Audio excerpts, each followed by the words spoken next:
My name is John, and I died for 15 minutes. And when I crossed to the other side, I met Jesus. What he showed me changed the way I understand life, death, forgiveness, and everything in between.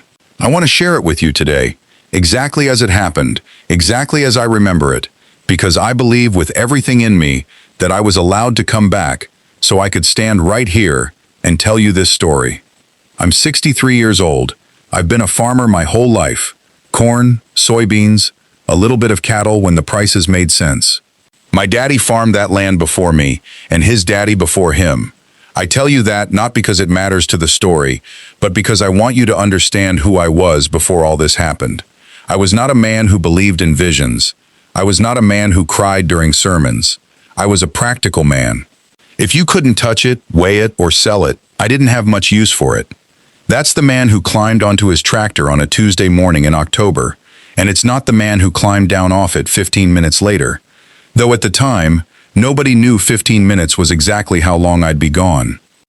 I was out disking a field before the frost came in hard. My chest had been tight for a few days. I'd told my wife Carol it was probably just some indigestion, too much coffee, not enough sleep. Men like me don't go to the doctor unless something's hanging off wrong. So I ignored it. The way I'd ignored plenty of things in my life that I probably shouldn't have ignored. And out there in that field, with the dust rising up behind me and the sun still low in the sky, my chest seized up like somebody had reached in and grabbed my heart with a fist. I remember the pain. I remember it more than I want to. And then I remember the tractor slowing and me sliding sideways. And then, nothing. Just nothing. Now here's where it gets interesting. Because nothing didn't last. The next thing I was aware of, I wasn't in pain anymore. I wasn't in the field anymore. I want to be careful here because I know some of you are wondering if I'm about to describe some kind of tunnel, some kind of light show. I'm not going to dress this up for you. What I experienced was simpler than that and stranger than that, both at the same time. I was aware. That's the best word I have. I was aware, fully aware. More aware than I have ever been in 63 years of living, and I had no body that I could feel, and yet I felt more real than I ever had. And I was not alone. I want to tell you about the presence I felt before I tell you what I saw, because the presence came first.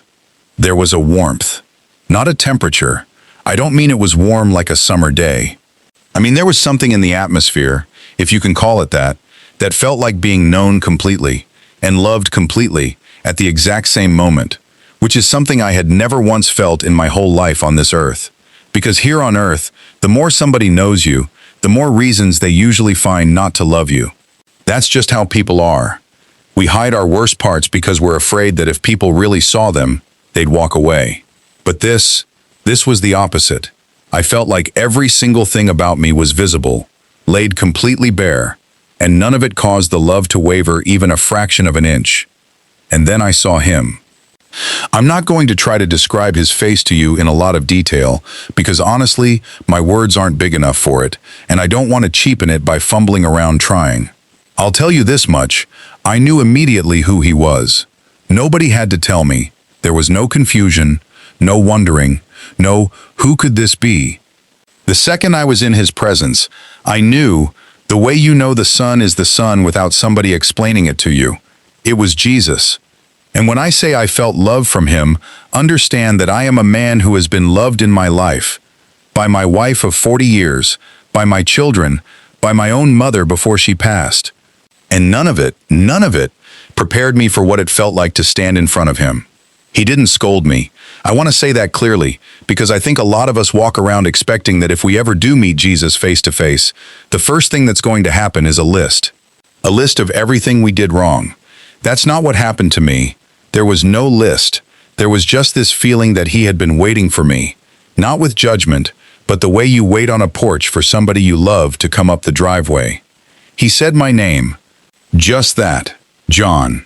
And I tell you, 63 years of my name being said by teachers, bosses, my daddy when he was disappointed in me, my wife when she needed something from the store, none of that prepared me for the way he said it. There was no hurry in it, no transaction in it. Just my name, spoken like it was the most important word in existence. Now here's where I want to bring you into the part of the story that changed me. Because you brought me here today not just to hear about golden light and warm feelings, you want to know what he showed me. And I'm going to tell you, but I need you to walk through it with me slowly, because it wasn't a lecture, it wasn't a sermon, it was something I was shown, and I need you to see it the way I saw it. He didn't speak first about heaven, he didn't speak first about hell. He asked me, and this is going to sound strange, he asked me about my brother. Now I have to back up and tell you about my brother, because you won't understand what happened next without it. My brother's name is Walter. He's 66 now, 3 years older than me. We grew up on that same farm, worked that same land side by side for years, until our daddy passed and left the farm to be split between us. And it split us too. There was a fence line dispute. You'd think it's a small thing, a few acres of land, a disagreement about where our daddy meant the boundary to fall, but it grew into something much bigger than a fence. Words were said, ugly words, words I can't take back and words he can't take back either. We haven't spoken in 11 years, and we live 20 minutes apart. I've watched his grandchildren grow up in photographs on Facebook that his daughter posts, because I wasn't invited to be there in person. And every single year around Thanksgiving, something in my chest would tighten up. And looking back now, maybe that tightness wasn't just symbolic. And I would think about calling him, and I never did. Pride is a heavy thing to carry, and I carried mine like it was made of gold, instead of what it really was, which was lead, dragging me down the whole time. So when Jesus asked me about Walter, standing there in that place I can't fully describe, something in me went cold, even though there was no cold there.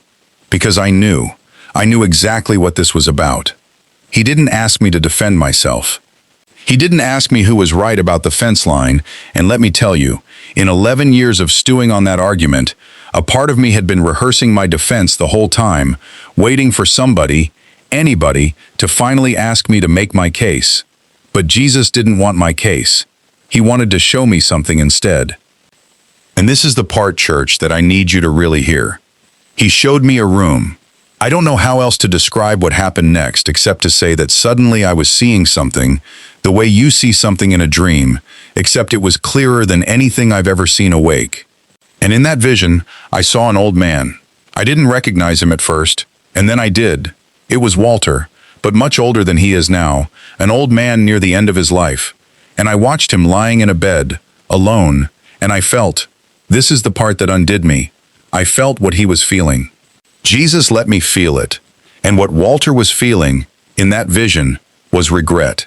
Not regret about the fence, not regret about the land, regret about me, about his brother, about the years we lost that neither one of us could ever get back, no matter how sorry we eventually were.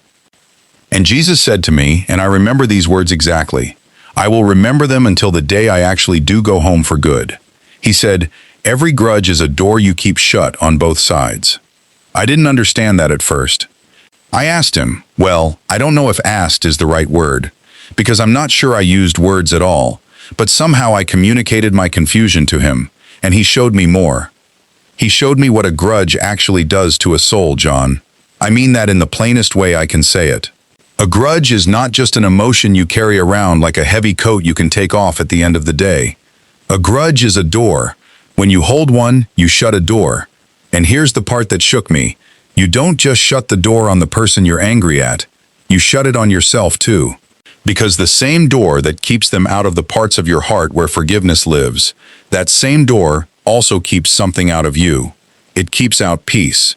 It keeps out the fullness of what love was supposed to feel like flowing through your life. You can't bar a door on one side only. It closes both ways. He showed me, and this is the image that I carry with me every single day now, every single day since I came back.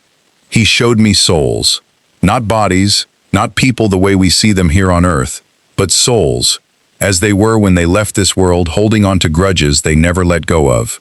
And I saw that some of those souls, even standing in the presence of a love so complete it should have melted anything, some of those souls were still curled up around their old wounds, still holding them. Like a man clutching a stone so tightly for so many years that his hand has grown around it and he doesn't know how to open his fist anymore, even when somebody's offering him something better to hold. Jesus told me something I will never forget, and I want to say it slowly so it lands the way it landed on me. He said, "Heaven does not require a debt to be settled, but a soul cannot receive with a closed hand." Do you understand what that means? It doesn't mean unforgiveness locks you out of heaven, like some kind of cosmic scorecard, some bouncer at a door checking off your sins. That is not what I saw, and that is not what I was told. What I saw was something much sadder than that. I saw that a soul can be standing in the very presence of perfect love, completely surrounded by it, and still, not be able to feel it, not fully, because they never practiced opening their hand while they were alive. They never practiced letting go. And so when they finally arrive at the one place where holding on doesn't matter anymore, some part of them doesn't know how to stop. I saw souls, and I want to be careful how I describe this, because I don't want anybody walking out of here today thinking I saw torment, thinking I saw fire, thinking I saw the things you've heard about in other testimonies. That is not what this vision was. What I saw was something quieter, and in some ways more heartbreaking. I saw souls who were free, genuinely free, forgiven, welcomed, but who were still living, even there, inside the shape of the grudge they'd carried their whole lives. Like a man who's been let out of prison but still sits in the corner of the room out of habit, because that's the only way he ever learned to exist. Jesus called it the shape of an unhealed heart. He said some souls spend what could be their first moments of true joy still working through the wound they refused to let him touch while they had breath in their lungs. And he looked at me, and he said, "John, I am not asking you to decide who was right about the fence." That hit me like nothing has ever hit me in my life, because that's exactly what I'd been doing for 11 years. I had made the entire disagreement about who was right. I had built a case, a courtroom in my own head, and I had been both the prosecutor and the judge, and Walter never even got a lawyer. And Jesus was telling me, gently, without a single ounce of shame in his voice, that being right was never the point. It was never going to be the point. Not once, in all that time. He said the door was never about the land. It was about whether you would let me love him through you. I don't know how to make you feel what I felt when he said that. Something broke open in me. Not violently, not painfully, but the way ice breaks open on a pond in spring, when the sun's finally been on it long enough. I understood, in that moment, that every year I had spent not speaking to my brother was a year I had spent, in some small way, blocking a part of what God wanted to do in both of our lives. Not because God needed my permission, but because love, real love, the kind Jesus was made of, doesn't force its way through closed doors. It waits for us to open them. And then, church, he showed me one more thing, and this is the part I want to leave you with today, because I believe it's the whole reason I'm standing up here, instead of lying in a grave somewhere with Carol still trying to figure out how to run the farm without me. He showed me myself, an old man, older even than the vision of Walter, an old man lying in a bed at the very end of this life, and I was alone too, and I understood, without him having to explain it, that this was the version of me that would exist if I never opened that door, if I let 11 years become 20, if I let 20 become the rest of my life. I saw a man who had all the reasons in the world, right up until the day he died, and who still went to his grave with his hand closed around a stone, because it was easier to keep gripping something familiar than to risk opening his hand and finding out what it felt like to be empty of it. And then, just like that, I was back. I want to tell you, coming back into that body in that field was not gentle. There was pain again, and noise, and the sound of my neighbor's voice. Ed Halloway, God bless that man. He'd seen the tractor stopped from the road and come to check on me, and he's the one who called for help. He's the one whose hands were on my chest, counting out compressions when the paramedics finally reached me 15 minutes after my heart had stopped. 15 minutes. The doctors told Carol later that a man doesn't usually come back from that long without some kind of damage. But I came back whole. I came back with all my memory, sharper than it's ever been, and one phone number burning a hole in my mind the second I could think straight again. I called Walter from the hospital bed, 3 days after the heart attack, tubes still in my arm, and I called my brother, And I didn't call him to talk about the fence. I called him, and the first thing I said, before he could even finish saying hello, was, "I'm sorry. I don't care about the land. I care about you. I've cared about you the whole time, and I let a grudge tell me otherwise for 11 years, and I'm asking you to forgive me for that." There was a long silence on that phone line, longer than I could stand, if I'm honest. And then I heard my brother, a 66-year-old man who I hadn't heard cry since our mother's funeral, and he was crying on the other end of that phone, and he said, "I've been waiting for you to call for 11 years, John. I just didn't know how to be the one to do it first." We buried that fence line dispute for good that week. Not because either one of us finally agreed on where Daddy meant the boundary to be. We still don't agree on that. And you know what? It doesn't matter one bit. We buried it because I finally understood what Jesus showed me. The door was never about the fence. It was never about who was right. It was about whether I was willing to open my hand. I stand up here today, 63 years old, a farmer who never had much use for things he couldn't touch or weigh or sell, and I am telling you the most valuable thing I have ever learned in my life cannot be touched or weighed or sold. It can only be given away. Forgiveness costs you something to hold on to. I promise you that, and it costs you nothing at all to let go of, and yet most of us live and die getting that math backwards. If you are sitting here today holding a grudge, and I would guess that most of you are, because I don't believe there's a person alive who doesn't have at least one closed door somewhere in their heart, I am begging you, as a man who has stood on the other side and seen what that closed door does to a soul, do not wait until you are lying in a bed at the end of your life to open your hand. Do not wait for a heart attack in a field to convince you. I got a second chance most people don't get. Most people don't get 15 minutes and a trip back. Most people only get the one door, and they only get one chance to decide whether to open it while there's still breath enough in their body to make the call. Jesus didn't show me streets of gold. He didn't show me a list of rules. He showed me a fence line and a phone call and a brother crying on the other end of a line, and he told me that was the whole of the law and the prophets, wrapped up in something as small and as heavy as a grudge over a few acres of dirt. Open your hand. Whatever you're holding on to, whoever you're holding on to it against, open your hand today while you still can, because I promise you, on the other side of that door, there is a love waiting for you bigger than anything you've ever felt, and the only thing standing between you and it, most of the time, is you. That's what he showed me. That's why I'm still here, and that's why I had to tell you.